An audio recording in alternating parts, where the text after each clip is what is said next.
every day is an audition. And it's true. It's like, it doesn't matter if you go into a room and present a thing.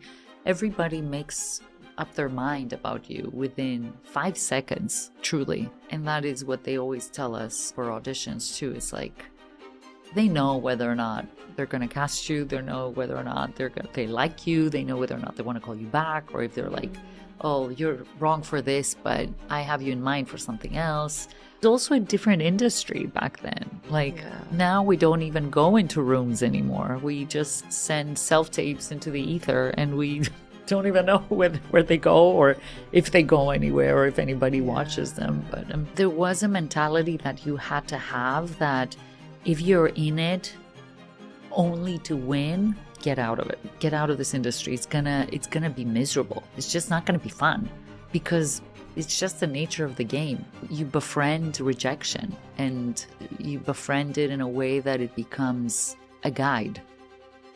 Yeah. Like a redirection is what they say. Rejection is redirection.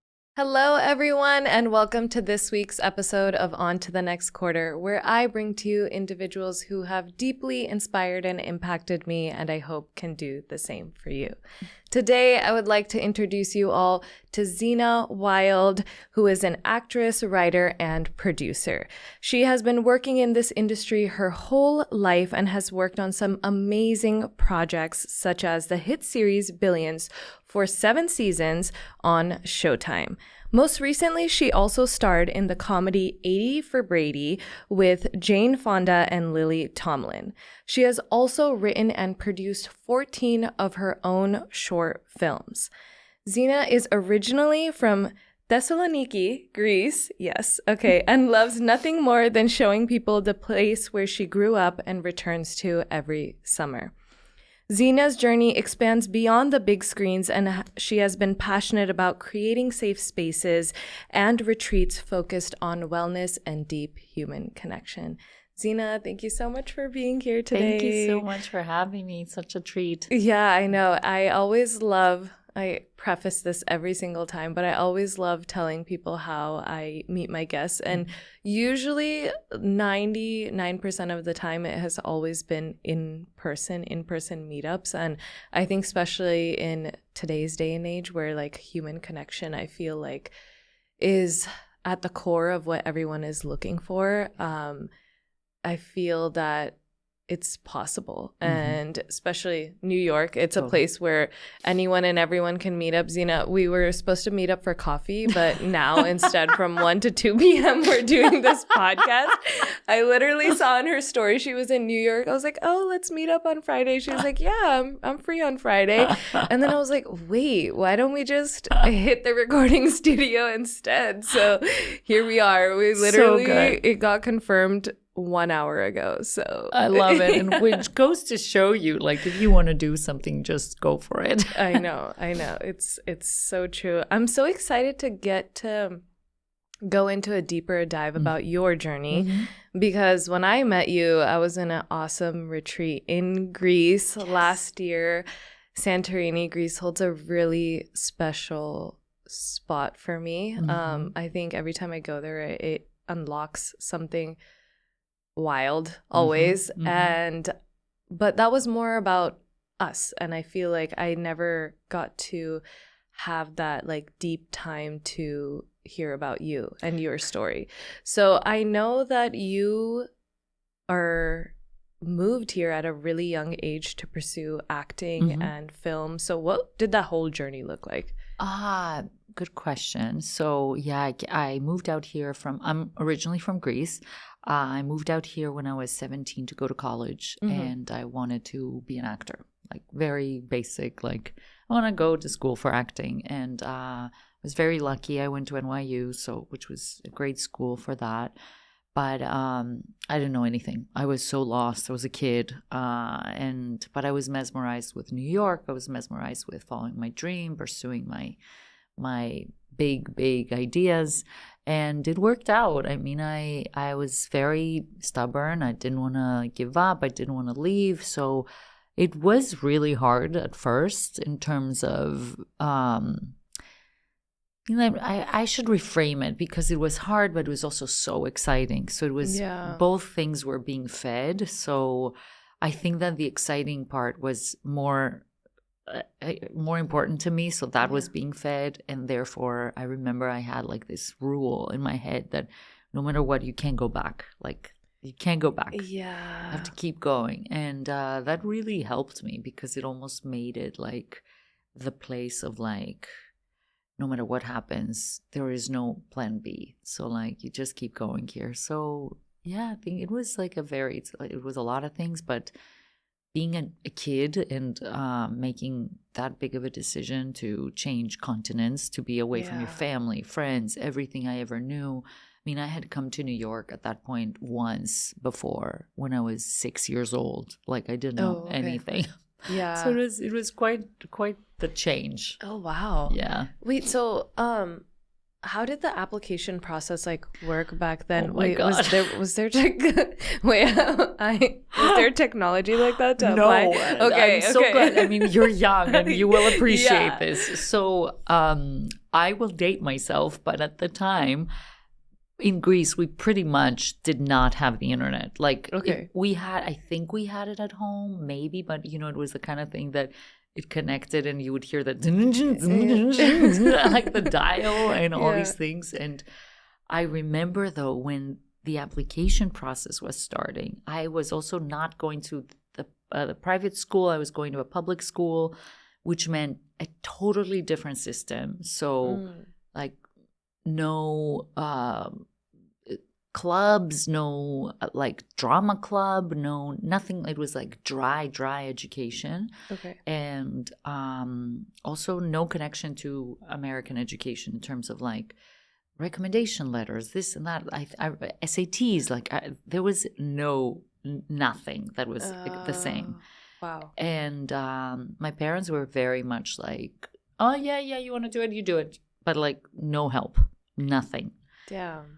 And I remember I had to ask around to be like, how do I do this? And I remember them being like, oh, you should go to the private American school and ask, because they know, because they were connected to all the American schools. That was, if you were going to the American school, then you had like chances and it was more structured like that. Right. But I knew, I was like, oh, I got to take this test, the SAT, and then I had to take the TOEFL, I think it was called. Yes, for like the English language. Right. So like those two. And then I had to apply for, I had to send a letter to get the application sent to me.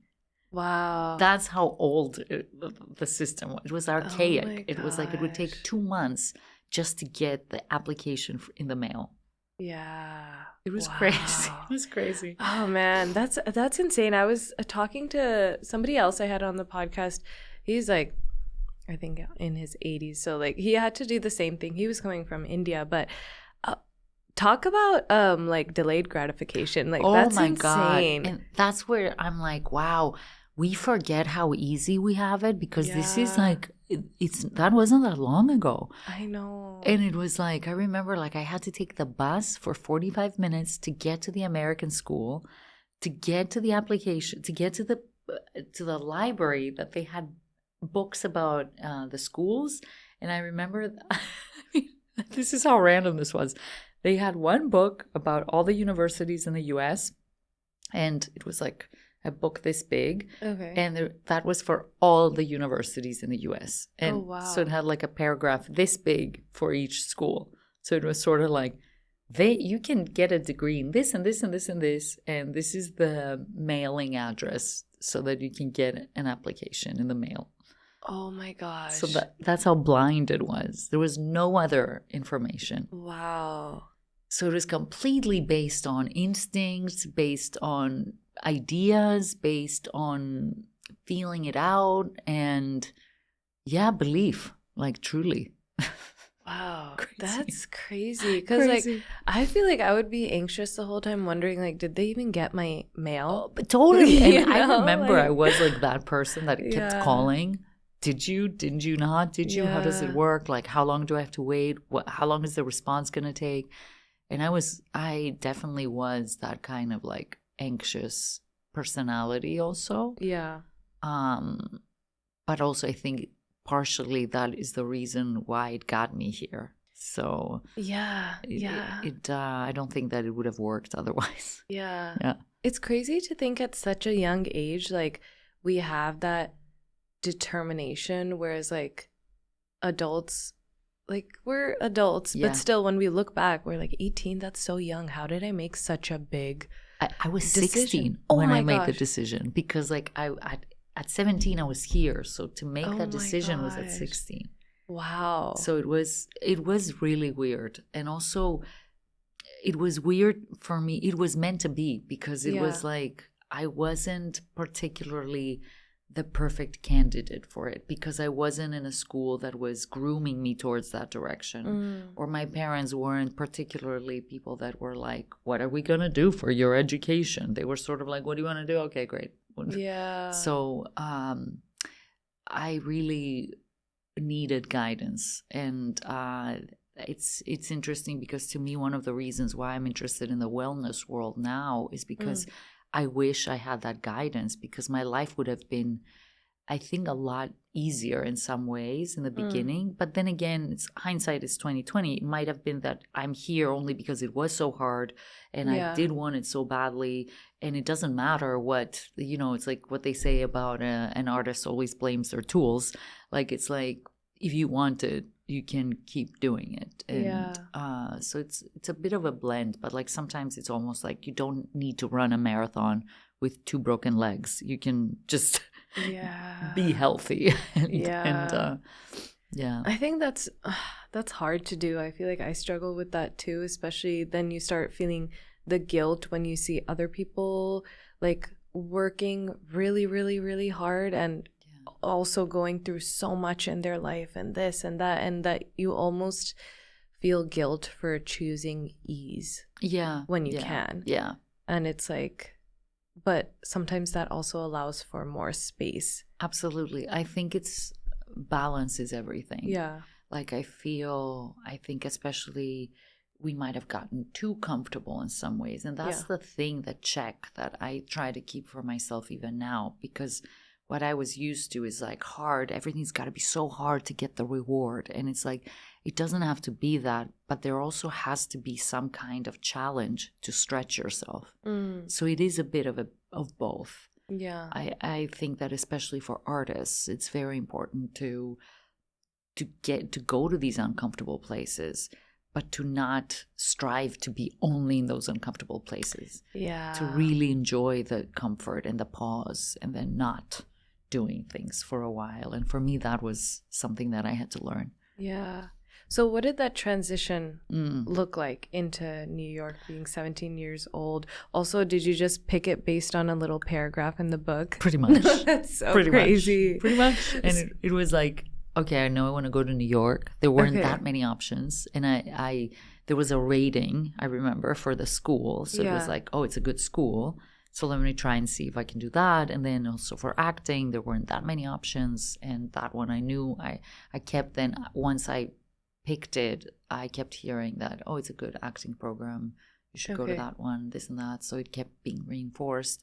But also one of the funniest parts is that I chose New York because of movies, really. Okay, that's what I was going to ask. That was the only reference point. There's so many other great schools in the country that are for acting that now that I think about it, they could have been a better place for me, because it could have fostered a better, not so much the hustler in me, because New York made me a hustler. Like I know how to hustle. Like I'll figure it out, which has its benefits, but also, like I'm saying, like it's taking me some time now, some effort to be like, you don't need to do that anymore. You don't need to hustle so much. You don't need to like squeeze every juice there is out of everything.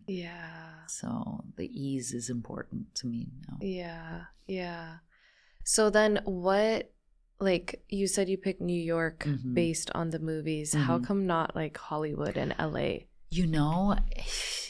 I don't know what it was. I think it's because I'm European. I think it was a couple things. Okay.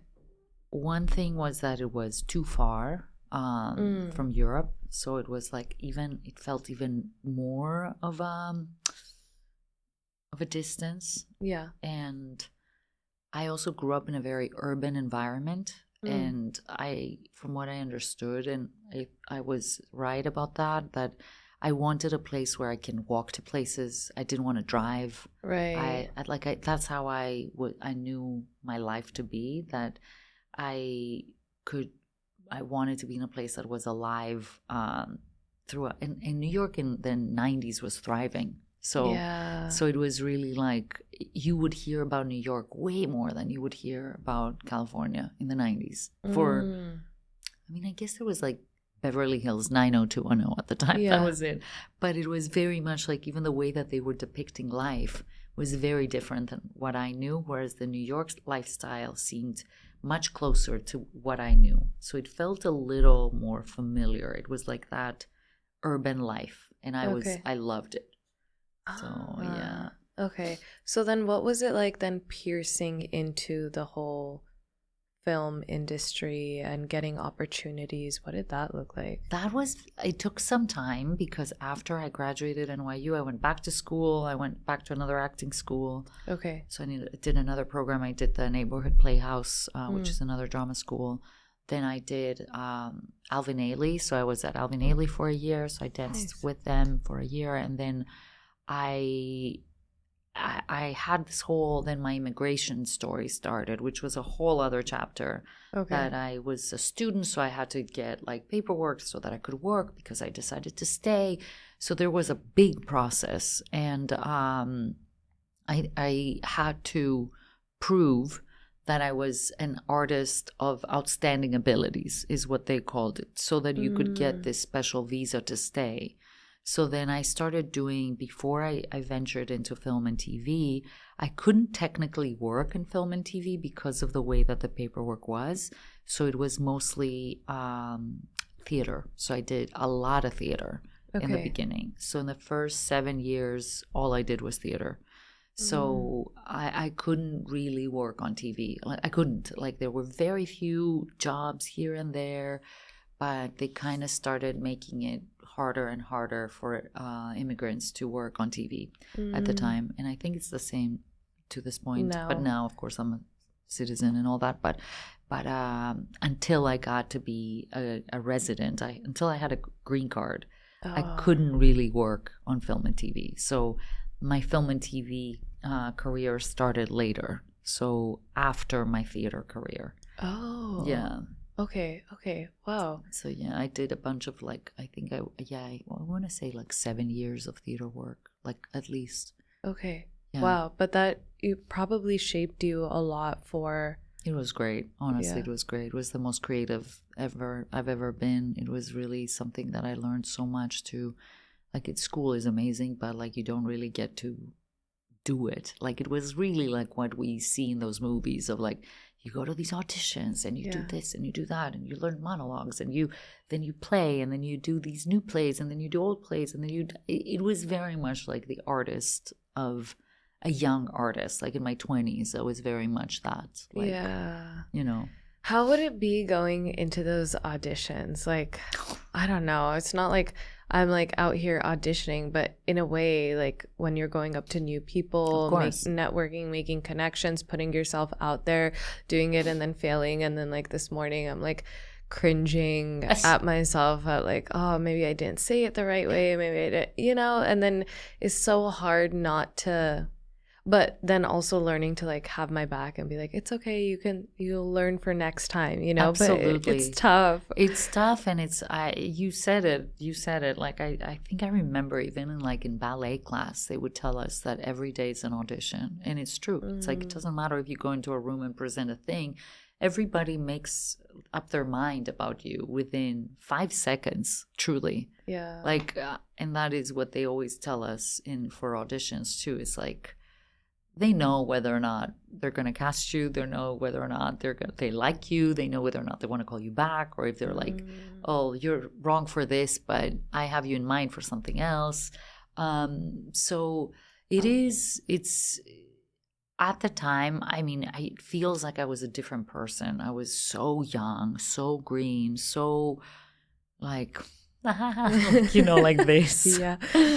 And it was also a different industry back then. Like now we don't even go into rooms anymore. We just send self-tapes into the ether, and we don't even know where they go, or if they go anywhere, or if anybody watches them. But I'm hoping that they do. But it was a different thing. And I remember, it truly was a different world. Like I remember that you'd go into these rooms, and there was the waiting room with all the actors that are waiting. Oh my gosh, that's so intimidating. It was so hilarious. And then you'd see, like, let's say you're auditioning for a famous role, like, or the role of the play. Let's say, I don't know, Cat on a Hot Tin Roof. So you see like all these Maggies dressed like the same. Wow.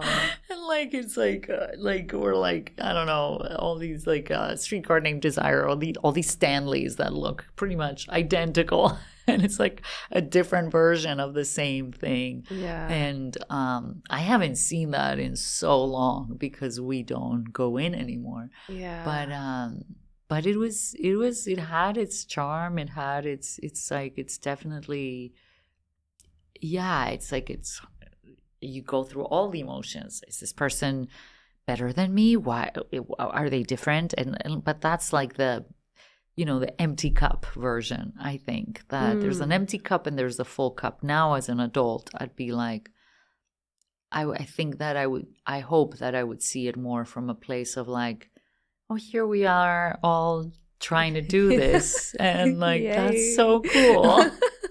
No, that's true. That's really cool. I was gonna say, like, I wonder if it, in those moments, if it punctured your self-esteem, but also I feel like now, maybe in hindsight, like the level of confidence that it has built, because like it's true. Like you don't care. You're like, you're saying no, whatever, just another Tuesday. Like it's weird if you hear a yes, and that is true. Even back then, we knew that. Like, because there was a mentality that you had to have, that if you're in it only to win, get out of it. Get out of this industry. It's gonna be miserable. It's just not gonna be fun, because it's just the nature of the game. It's not about, like, you befriend rejection, and you befriend it in a way that it becomes a guide. Like a redirection is what they say. Rejection is redirection. So I started thinking like, okay, this wasn't for me. I don't know what's coming next. I don't know who I'm supposed to meet in the interim. I don't know what else I'm supposed to see, but that wasn't my path. And really living in that place. And I thought I adopted early on, which was good. Because it's not sustainable. It's really miserable otherwise. Like, it's just too much. Like, but it's funny. I actually recently adopted this belief that I've been doing, that I really love it, and I think it's really helpful. And it's like, that's part of my like coaching thing too. That it's like, so I started thinking of like, because especially now with these tapes, that you send tapes all the time and you hear nothing, crickets, most of the time. Like, if you hear something, it's really, really rare. And back then, when you would go into rooms, at least having the exchange with another human and having somebody witness something that you're doing was like very much like, you got a satisfaction, like, or you got a little bit of feedback, even if it's like the energy in the room. You're like, okay, I know this person and I vibed, or we didn't vibe, but now I know, or, oh, that person's a fan. They're going to call me again for something else. There was an exchange. There's something very strange about going into a room, doing this with a camera and another reader who has nothing to do with the project, and just like sending it off and never hearing. And I mean, these tapes take effort. You have to learn it. You have to dress for it. You have to go and tape it. You have to edit it. You have to like do all these things by yourself. Whereas before, it was so different. So one thing that I adopted recently, because I started feeling like, oh my God, why am I doing all these tapes? It takes so much of my time. And like, I don't hear anything back. And, you know, and I was like, okay, what if I say this? What if I say that my goal is to get 50 rejections? And that is my goal. Not to get the job, not to get to 51 and get the job, but to be like, okay, 50, I did it. That task is complete. Yeah. So I think that that's been very helpful for me. Like, because I have a bit of an OCD brain also. Yeah. So it's like, as soon as I know that something is done, it gives me tremendous satisfaction. Yeah. You know, so that's something that I've been doing recently. That's a good way to look at it, actually. We hear it all the time, and it's like, detach from the outcome. And I'm just like, and enjoy the journey. And like, I'll have that revelation and download. Like, I was like, dude, I already know I'm going to be successful in life. Totally. Like, there's no whatever. Thank you. Whatever anyone's like definition of that is, right? Yeah. So I'm like, in no world is it not going to happen. I don't know when, but so then I'm like, why am I like stressing myself out? You know, like, why don't I just enjoy the journey? I'm going to be, you know, one day in your seat looking back, be like, 20 years ago, I came to New York, you know? So, but it's really hard. It's hard. Really tough to adopt that mindset every single day. It's, you know, the most, I think another helpful thing that I remember doing was like, especially if you're lucky enough, like you, to live in a place like New York City, there's so much inspiration everywhere. Everywhere you look, there's like history. There's like all these people. Like, I mean, think of like people like Basquiat. He was like homeless. He was homeless. It's insane. Like, so to think of like people like that and how big they became, and what, like, they, from street artists to actors to writers to entrepreneurs to like architects to every kind of field, like doctors, everything, doesn't matter what you are. It's like there's something really cool about the discovery, like not knowing. I find that when I know, when something is already manifested and it's done, it feels a little bit like it's yesterday's news. It's like, okay, we did that. Now what? What? But and there is something about enjoying the moment. Like, just not running so fast of like, when is this going to happen? When is this going to happen? And granted, I am saying this now, but there were plenty of moments that I was living in this anxiety. But if I could go back and say something to my younger self, it would be like, can we just practice being a little bit kinder to ourselves? Yeah. And just like being a little more like in the joy of it, because it doesn't. The other thing, the times that things worked was because I was in my joy, not because I was in my suffering. Yeah, I know. It's hard when that, like, I think it's also like the invisible pressure when you're younger, especially when you're like going after your dream. And even though, like, you know, it's like, okay, like if your family is supporting you, that's great, but the pressure is still there. Sure. If your family isn't supporting you, like, okay, that also sucks, but the pressure is still there, you know? It's like, okay, cool, we support you, but like, where's the movement? Sure. Like, what's happening? Like, questioning you every single day, and then same the other way around. And so it's really hard to like peel away like from that, but I think that's just part of the experience. Totally. And part of the beauty, like, honestly, if we knew everything, if we knew how it was going to work out, if we knew, it would just be really boring. Yeah. We wouldn't be artists also. You would be working a 9 to 5. Oh, I know. It would be really simple, honestly. And nothing wrong with the 9 to 5 for the people that do. Yeah. But like, it's just a different life. Yeah. It's just a different, truly, it's not for everybody. Yeah. But for the people that are finding value in that because they can't live otherwise, there's just no better way to live. There's no equivalent. Yeah. Yeah. We're, I guess, letting go of stability and embracing uncertainty. True. And and like, I do think that for the lucky people that get to live in these places like New York, it's just like there's really inspiration everywhere. Yeah. everywhere, and like the also the possibilities of who you can meet, or going to a coffee shop, and like not even having to do things that like go to the Met for free, and like No, seriously. it's like there's so much. Yeah. Yeah, that's true. This is the reminder I needed today. You're speaking to my soul right now. But on to your short film. Yes. We regret to inform you. I saw that it won the best indie short at the Newbie Film Festival in 2026. And it was an official nominee for many others. Yes. But what was this short film about, and how did it come to be? It's the good old story of a heartbreak. Okay. Yeah, it to me it speaks a lot to how common, I guess, this feeling is, because that's why I think it did so well in the festivals.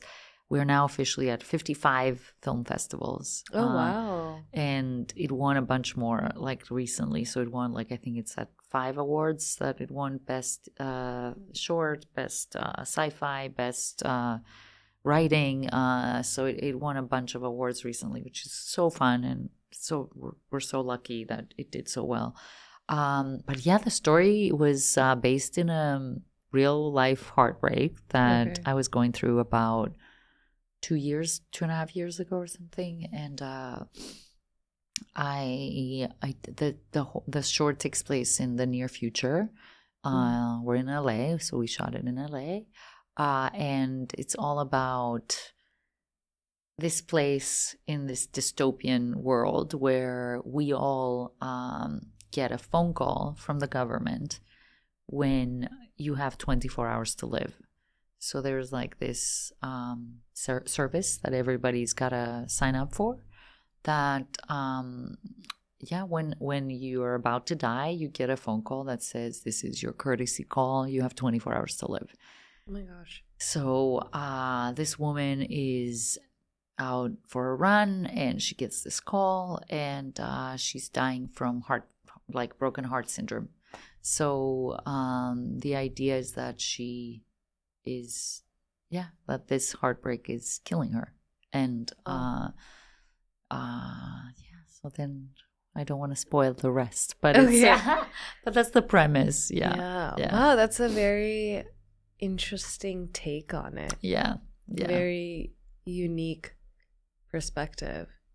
Yeah, it's definitely a play a little bit on, and it's so funny because I was never an AI person or like sci-fi person. I didn't really understand any of it, but there was something about it that I was like, oh, okay, that's really interesting about like where we're all headed, and that blending between humanity and machine, and what is like natural, where are we headed, and that idea of like, are we gonna soon know when we're gonna die? Like, are we gonna get a notice that says this is how long you have, and is it accurate? Is it a mistake? I don't know about you, but I ask ChatGPT all the time. When will I die? Like, as a joke. No, really? No, I haven't done that. I don't think I want an answer. They won't tell you, trust me. Well, yeah. I think I would rather not know. That's a good point too. That's a good point. So, it's like like to me in my logical mind when I wrote the short was like, so that you can finish up all your unfinished business. And that's true too. I was going to say, like sometimes when people are like, unfortunately in a circumstance where it's like, okay, health conditions, whatever, and you're like, you have this much time to live. It can go one of two ways. Either they go and live like their life like they've never lived before, and then like it's almost like a wake-up call for them, or they're kind of just like, I don't know, miserable about it. So I guess it could go both ways. I think I would like honestly maybe stop giving a fuck. For sure. If like I was told when. Totally. I was obsessed with this question also for a while. I was like, so if somebody told you have 24 hours to live, what would you do? And I was obsessed with this question, and like I was asking everybody. So I think that's where my mind was, and that's where the short came about. So yeah. Do you think you got your answer? No. For you personally? No. No, I have no idea what I would do. And Okay. I also, going back to what we were saying before, I do think it's best not to know. I think that the surprise element in life is everything. So, Yeah. but that's where we get we fuck it up as humans. Like that's where all the technology stuff and the AI, even though I'm not against AI, to be honest, like I'm like there is some good use for that, I feel. Yeah. But we don't know how to stop. We're just like too much. It's like, okay, can there be a little bit of, this is an amazing thing that the human brain has created, but it's like it's taking over. Yeah, I know. So it's interesting. Yeah. So in terms of your film writing, producing, what's your vision for yourself now, you would say, in that field? Well, it's interesting that you said that because I have a very new idea, which I'm so like, I can't believe I'm going to say it out loud because it's very, very new. So usually people don't really share that when it's in that stage, but I want to say it out loud to see how crazy it sounds. Okay. But I would like to make an experience in Greece, in the retreats that I also build, to do kind of like a blend, to do a little bit of a 1 week of a retreat and the next 3 weeks of that month to be like movie making. So one thing, I love that. Yeah. So one thing fostering the other. So whether it is people that want to learn how to make movies or we're doing something else that's like in the wellness industry, or like part of the wellness work that we do, and then use that to support the other. Yeah. That's something that I've been thinking about. And I actually, the reason why is because it all kind of connects, because I started this idea of the retreats because when I was a kid, I would go to this summer campus and I would, it's really where all my roots are, where I learned my work ethic, where I learned so much of the stuff that I used forever, like till now. And all my friends that I have that are back home, that I've been gone for 28 years or so, or whatever, 27 years. And I still go back home and I have a huge group of friends that it's like I never left. Yeah. And it's all because of this summer camp, because it taught me values, it taught me work ethic, it taught me fun, it taught me creativity, it taught me so many things. So to me, that place is sacred. And it's a place that is almost like a secret place. It's a huge place. It's in nature. It's like humongous. So it's like it's got like a private beach. It's got a private everything, and it's like just really big. It accommodates like, I don't know, 700 kids every summer. Oh wow! So I'm actually now in like I'm in business with them because I'm taking this space over when it's off season to do this thing. So we've discussed it, and that's my next step, to do that part of like a movie making month with a retreat in the front end. I love that. I feel like I've been seeing like a summer camp for adults like here. I think there's one like somewhere in New York, and like last summer I was like telling my friends, I was like, we have to go, guys. I never went. Like, it's great. I think I went one time, and like I was just like a insecure little girl at that point, so I'm like not making friends and stuff. But now I'm like, dude, I want to go to summer camp. We're adults longer in our life than like kids, so it's like it would make sense for us to have activities like that. And I think that's a beautiful grounding experience of like having the wellness aspect, having that time to tune into yourself and then do these things. And I think it's like becoming more and more common to have these like secluded creative retreats / spaces. And so I think that's a great idea. Yeah, and totally, that place is like, you can't find it anywhere. It's just it's like, it's so remote and so in nature, and it has everything you need there. No cars, no other people. So it's like, to have this much privacy, to be like, I'll be in my private beach and no one's here. It's kind of amazing. Yeah. So because we'll do the retreats for like 15 people, but it's so big that it accommodates all these other people that they're not going to be there. So for 15 people, you're literally in a place where you can be like, I want to see the other humans, or I don't want to see the other humans. And I can take advantage of this place and be, eat my meals when the meals are happening, and then go back into my cave or interact or do my yoga classes, or do canoes, or do zip lining, or do anything that we do in summer camp. Wow. So yeah, that's the plan. That's awesome. That's exciting. I'm excited for you. Thank you. I'm excited too. Ready to like sign up. Totally. It's gonna be fun. It's gonna be fun. So speaking of this industry, and now you live in LA. Yeah. So especially with like social media, yes. and just like seeing how dark it can get. Yeah. How have you like navigated that? Have you seen it? Have you felt it? I feel like, especially for me, since I was younger, it was always my dream, like, oh, maybe I want to be on the big screen. Like I'm doing this. Sure. And then you see things happening, and then you're just like, do I really want to be like, or you can't even express your own, you don't have your own creative freedom. And this is for people who want to do it just for the love of the art and for creating and filmmaking and whatever it is. So is there like that safe space? Have you found that like light and that pocket and those people where you feel like you can be you and still succeed? I will say, in New York, I was very lucky.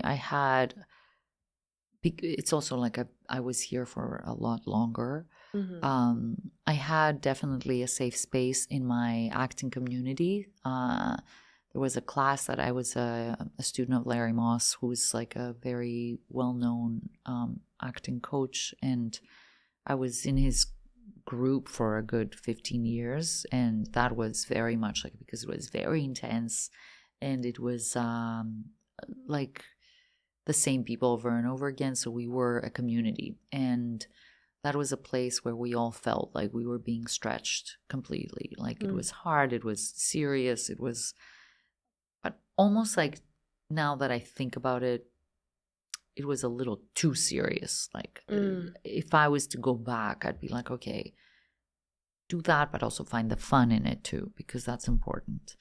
But it definitely felt like a place where you would go back and keep on trying things and fail again and do better and do worse and do better and do worse. And that was kind of what we were learning. And so New York had that for sure for me. And then being on that show, I was very lucky because I love my co-stars. Like I loved them all. And it was a very long process because that never happens in film and TV usually. It's like it's much shorter. Okay. So to have like 9 years of the same group of people is super rare. Yeah. And honestly, I don't know if I'll ever get it again, because like most shows don't last that long. To get a show that you're like on every episode, it's really rare. The levels are more and more complicated.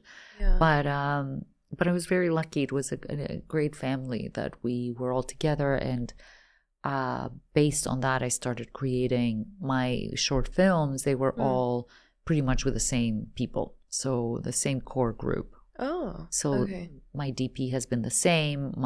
A lot of directors have been the same. Actors have been the same. Like people that have been repeating. So it's like find the people, find your tribe, and then go there. So that was good. In LA, it's been more challenging for sure, because I feel like it's not been as easy to find my tribe there. And again, I'm much newer there. And I've also been focusing a lot on the trips also in the last couple of years. So my focus has been split a little bit, even though I'm still acting, like I'm still auditioning all the time. But LA is different in that way. Like, again, it's not fair to compare them, just even like practically out of like time. Like yeah, I've been there for like 4 years, and I was in New York for 24 years. So it's like, yeah. Yeah. How do you know when it's time to like, well, have you ever had to let go of a dream? One. And then two, how do you know it's time to do that or time to make like a pivot? I think that's a great question, because I don't think I've ever had to let go of a dream. Like, I really knew I wanted to be on TV. So when that happened, I definitely felt a huge sense of satisfaction. There was that part that was like, okay, you wanted that, you did that. Yeah. You wanted to get your citizenship, you did that. Great. You wanted to be on Broadway, you did that. You did like things like plays, you did that. Like, so it was a lot of like I'm very stubborn in that way. So like I wouldn't give up in that way, but that also, I don't think that it's as important anymore. Like, I feel like there should be, not that there should be, but I could have had more grace in many ways. Like, there was too much of like a drill sergeant behind me to be like, you have to. So the pivot did come for me in 2020 when COVID hit, and then there was a strike. So we had another year of no work. So a lot of things changed in our industry after that. So that's when I kind of was like, okay, you gotta do something else, because your creativity is sinking. Like, you're not doing anything. So that's when the trip started, and I felt like it was really hard on myself at that time. I was really down on my luck. I remember I had tried everything to get that depression out of me, and I couldn't. And I remember I went to Greece I was like, okay, I'm just gonna go back and regroup for a minute. And then I went, and I remember going in the water and feeling this sense of like my depression evaporating, like almost like I could hear it. It was like, tss. And I was like, oh my God, these waters are so healing. And I was like, I feel like I cannot be the only person feeling this. And that's when the idea was created. I was like, wow, I need to share this with people. I need to show people that this place exists. And that's how it started. So that's how the trip started. Wow, yeah. I love that. I think that space away for you to feel your feelings and also look at your life from a third person perspective is super important. Yeah. But I think we also get addicted to that, like why my like itch of traveling is like coming back. Yeah. But like I think like we can get addicted to the growth, the wellness, of course, self-help, right? So since you're somebody who facilitates these spaces, how would you recommend, like, I feel like there would be chronic retreat goers. How do you recommend that you go there, but you integrate it back into your life over here and take that, what you did over there, realizing, letting it wash away and being like, okay, let me either bring this to people and like, how can I bring my ideas back here? I think that that's so brilliant, because I think that that's the reason why I want these trips to be, and like I'm kind of like blending them like between a retreat and a trip, because I want it to also be a fun thing. So like a recharge. Yeah. So the recharge, by definition, you will come back recharged.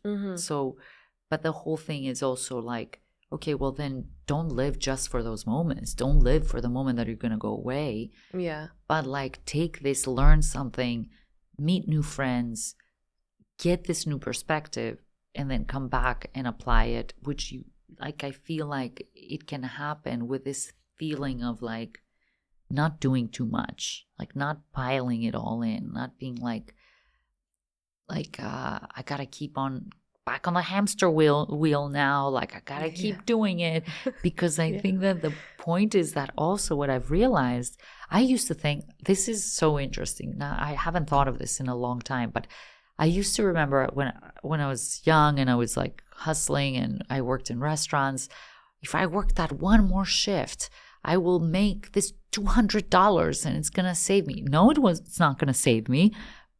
Sure, it helped, and of course, like that kind of thing, like one thing leads you to the other, but the pause in between that if you take to recalculate and to come up with a plan that it might actually push you 10 miles forward is much more important than the little.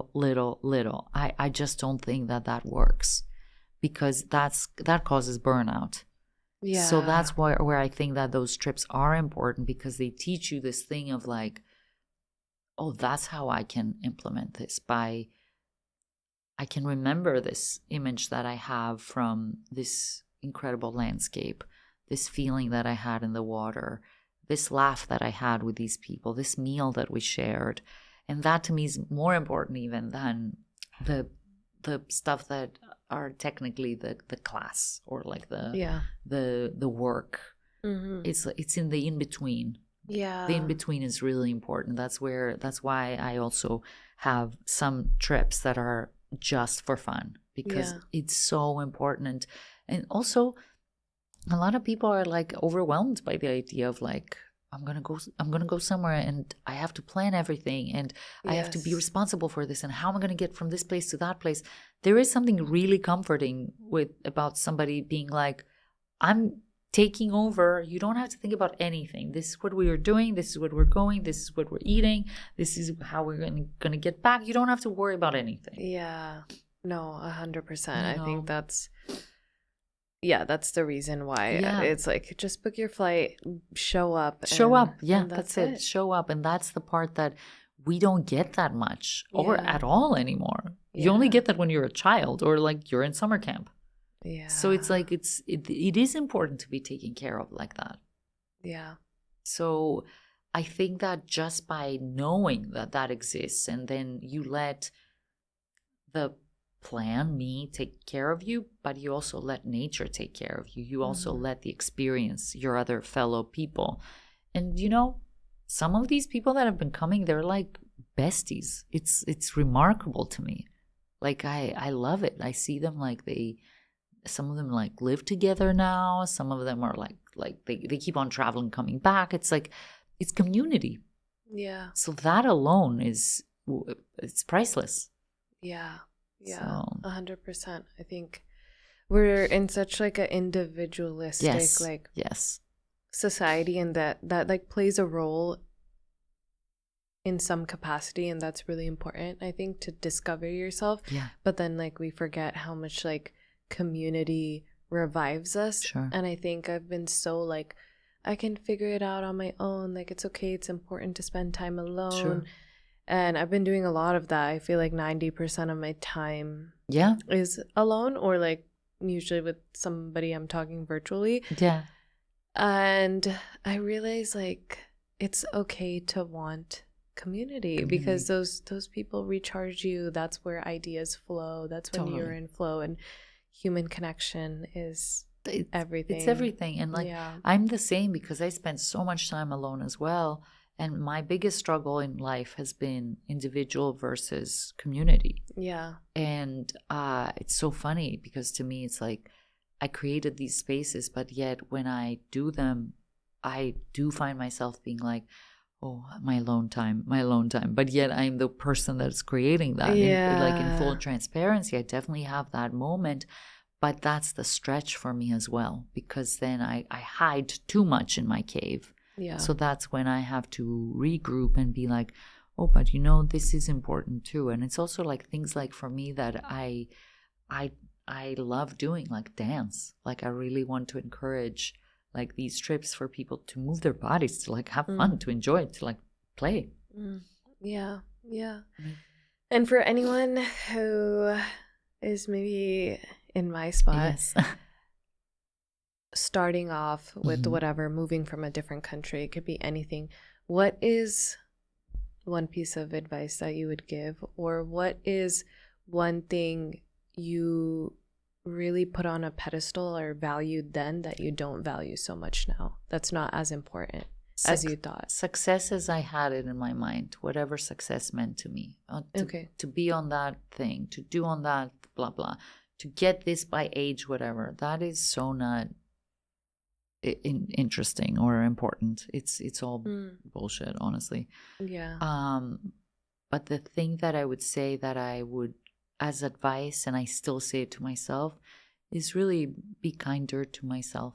Like to just like when I'm low, to not believe that voice in my head, to like go back and be like, okay, to change the conversation with that voice in my head and be like, okay, who says that? What is that? What was that? Where did this voice come from? Who said it? And now I made it the master plan. And it's really, it's not the recipe for success, whatever success might mean. It's the recipe for being unhappy, actually, to listen to this voice, especially when you're not feeling good.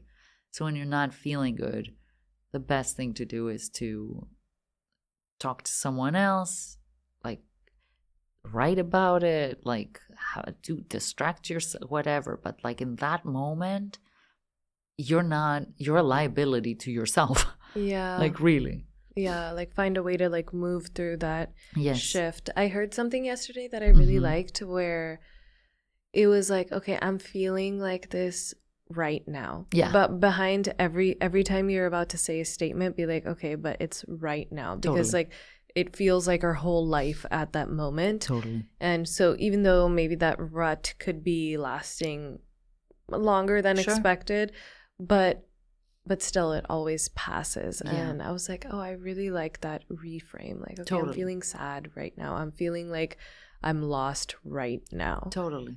But we'll always find our way in our direction. Yeah. I mean, think about it. Like it's almost like that voice is like the boss in your head. Yeah. And if you had a boss that constantly kept saying you're doing the things wrong, would you want to stay there in that job, or like be like, would you want to do well? You're like, screw this. Like that sucks. I feel like shit. You're making me feel like shit all the time. Yeah. So it's like, how can you grow from that? It's funny actually. I'm learning how to play the cello. And which is really fun. That's cool. It's really fun. And you know, like I'm a woman in my 40s. Like it's like it's a joke in a way. Like I'm doing it totally for fun. Yeah, no. And I had this like young teacher that he was like very much like teaching me as if I'm gonna play at Carnegie Hall next week. I love that. Like, okay. I'm like, and it was becoming so stressful. Oh. Okay. And I was like, we gotta have a conversation. Yeah, yeah. It's like, I'm not playing a recital. I don't like it. It has to be fun. I'm doing it for fun. Like it's not everything has to be like, you know, you do it and you gotta be the star. Yeah, and you gotta like be it's the like best. Jesus Christ. It's like it's cello. It's supposed to be hard. Yeah. I'm like not a kid. Like and I know like you know he's like teaching probably 3-year-olds and he's like, what is this disaster doing in here? But it was like, it was interesting because then I actually ended up changing teachers and it became a lot more fun. I was gonna say that. Yeah. I was gonna say that. I think like teacher is so important. We're so used to like having like, I don't know, somebody oh, that's how you'll do good. But I'm like, wait, if I'm not like excited going to the class, like there's something wrong, because I can gain the same, if not more, when somebody's creating that space. One, I feel like I can make mistakes. I can ask questions. Yes. I'm not like, you know, most people already struggle with perfectionism. And like if I'm on my second class and I feel like I have to be like absolutely perfect yes. then like I realize that's not like the space that I want to be in. I want to feel I want to be able to be vulnerable, and that's hard as it is. So like in that space, I'm like trusting you. I'm like surrendering to this person who's more knowledgeable in this aspect. Totally. And like if you're like in minor ways belittling me. Like, Yeah. I think that's just not something that I want anymore. It's like you don't want to practice even. Yeah, so then yeah. that defeats the purpose. So that's kind of like the voice in the head. If you listen to that voice that's always negative, that keeps on telling you that it's like you're doing everything wrong. Yeah. Like, how are you gonna want to keep going? How are you gonna do this with belief that you're gonna succeed? That, oh, I didn't get it right this time, I'm gonna get it right the next time. I feel like this now, but tomorrow I might feel like that. Like all these things. And it's like, it's also like that. I don't know if you have read or like found the work of Byron Katie. She talks a lot about this idea of like when you have a thought, a belief, and you're like, okay, is this statement true? And then, is it absolutely true? So it's like if somebody's mad at you and you're like, yeah, it's true, that person's mad at me. So then you go, is it absolutely true? Like, is this person mad at me forever? Is this person like, so it starts kind of softening this thing like slowly. Like, and it's really good. Like, I think her work is really important and has been very helpful in the past for me too. So, and now. Yeah. So last thing, since you said that your vision of success has changed, what does it mean to you now? Joy. Yeah. Happiness, play. That's successful to me. Yeah. Nothing more. Love. And in all kinds, like, you can find love in like walking down the street, like flowers. Like, I find love in that, like romantic love, of course, like friendships, family, whatever, self-love. Like, it's but it's not in the pillars of like, I got to do this, I got to do that, I get to show this on Instagram, I get to do that. Like, and I get it, it's all important, but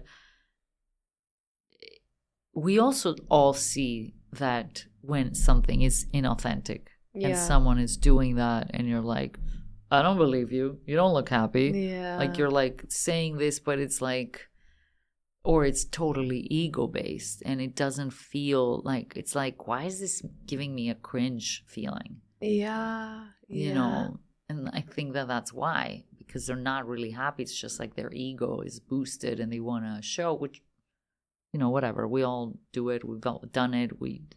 But I just don't think that that's successful. Yeah. Because I think that you're constantly the prey of whatever's going to happen next. So granted, that is a guarantee. You're going to have successes and failures. So when you have failures, you're going to be in the dumps and you're going to be hiding. And then when you have successes, you're going to be out on Instagram just telling everybody. And like, it's just silly. Like, it's just not very, it's just not that inspiring. Yeah, I agree. Yeah. I almost feel inauthentic. Like, I know like we have to be consistent and whatever when we have to make it. But I almost feel inauthentic posting when I myself am sad. So like, I don't. But then that hinders me from, you know. But I'm learning about that too, because I'm so like, you know, I'm just actually learning about more social media stuff, which is interesting because I also don't know how to do this. I don't know how to do it well. And I also have a lot of resistance to it. Yeah. And me too. I am trying to open up to it and be more welcoming, because I'm like, oh, why do I have resistance? What does that mean?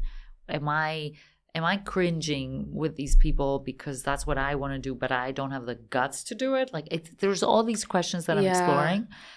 But one thing that I'm learning is that I think that it's important to also be vulnerable in those spaces. Yeah. And to show a full human, because I guess at this point it's become such a big part of our lives that it's almost like saying I don't have an email address. You know, it's like it's become it's become so big. So like it's like, so that's where I'm like, okay, I can't be like resisting it. Like I can't be like, I don't know, I will send you a letter with my typewriter. You know? Like I will send a pigeon. That's so funny. So it's something that I'm like also like, okay, well, I know you don't like it, but okay, maybe be open to it a little bit. Yeah, find your safe space Yeah. in it. Yeah. And yeah, no, thank you. I'm so glad that we did this. Me too. If I had more time, I would have brought our coffee here. Oh my God, but no, that's great. This was It's great. literally This so was so last fun. minute. It was So so fun. I'm glad that we made this Me happen. too. You're so And great. yeah, thank you. Aw. It was so nice to like speak to you in this space. Yeah. No wonder we just like connected, and that day you Yeah. picked me up in Greece. I was Yeah. just like, I just like feel your heart. So Oh, I'm really glad we were able to have this conversation. And thank you. I guess my biggest takeaway is just like play. That's been my theme of this year. It's like I love play the cello. I started Love learning French. Oh, that's great. Just for fun. That's just great. for fun. And I love having an activity for the first time where I'm not like, oh, I need to monetize Totally. this. Totally. So I think that's so crucial as adults more and more to actually find like hobbies, because when somebody asks me what are your hobbies, I'm like, oh, like I know. I don't know. This year for me was the year of hobbies as well. Like I started Yeah. also I'm learning how to tango. That's really Yeah. fun. Oh, It's just really fun. Yeah. that's great. Yeah. That's great. But if anyone is looking to travel, is in the creative spaces, where can they find you, find your retreats?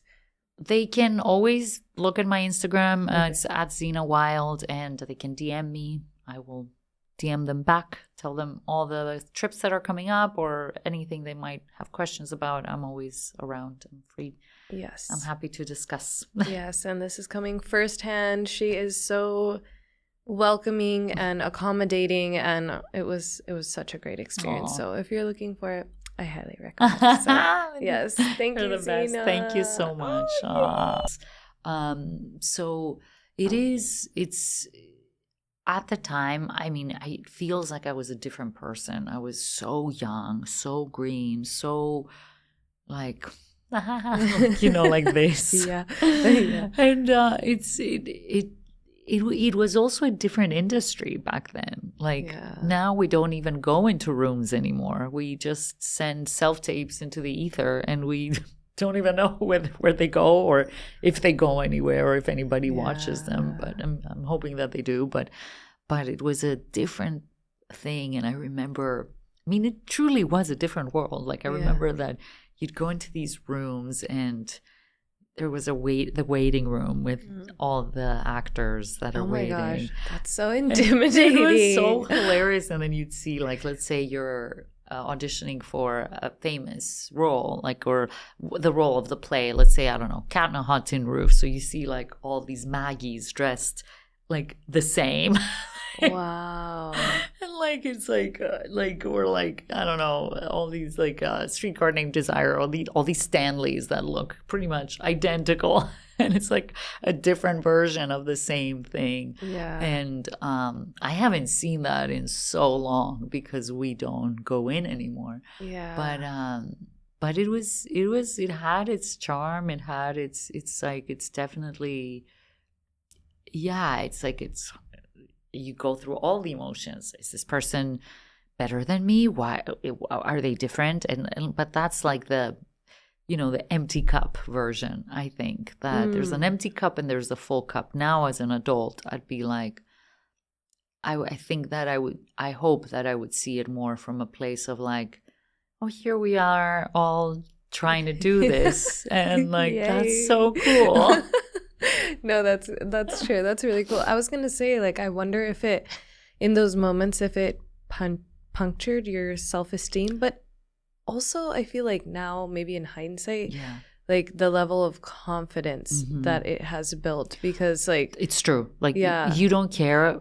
You're like, you're saying no, whatever. Just another Tuesday. Like it's like it's weird if you hear a yes, and that is true. Wow. Even back then, we knew that. Like, I mean, because there was a mentality that you had to have that if you're in it only to win, get out of it. Get out of this industry. It's gonna be miserable. It's just not gonna be fun because it's just the nature of the game. It's not about like, yeah, you befriend rejection, and you befriend it in a way that it becomes a guide.